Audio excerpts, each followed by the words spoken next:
এখন জামাই ষষ্ঠী হচ্ছে, জামাই ষষ্ঠী। শাশুড়ি মা জামাইকে সাজিয়ে দিচ্ছে। এবার সাইড সাইড দিয়ে সাজিয়ে দাও। হ্যাঁ, একটা একটা করে।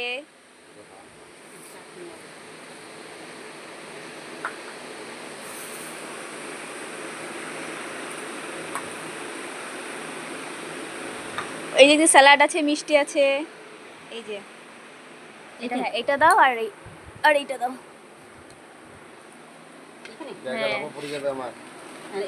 হ্যাঁ, ওটা ওই সাইডে দাও, ওই সাইডে। আরে জলের বোতলটা দিয়ে দাও। জলের বোতল বলছি, গ্লাস। বলুন আপনার কেমন ফিল হচ্ছে? আমার এত দেখে ভয় লাগছে। জামাই জামাই ফিল হচ্ছে? জামাই জামাই ফিল হচ্ছে, কিন্তু শেষ করবে কি কি আছে? আমি প্রথম থেকে স্টার্ট করি। ভাজা আছে 5 রকমের, 6 রকম, অনেক রকম হয়ে গেছে। শাক ভাজা, কুমড়ো ভাজা, কলা ভাজা, পটল ভাজা, ভেন্ডি ভাজা, আর হচ্ছে মাছের তেল, স্যালাড, দই, চাটনি। আমি একটু উল্টো দিক থেকে বলছি। এটা হচ্ছে মাংস, আজকে মাটন হয়নি যেহেতু বাজারে যাওয়ার লোক ছিল না। তারপর হচ্ছে মুগ ডাল মাছের মাথা দিয়ে, পাবদা মাছ, আর হচ্ছে মিষ্টি আর ফল আর জল। আর এই হচ্ছে জামাই।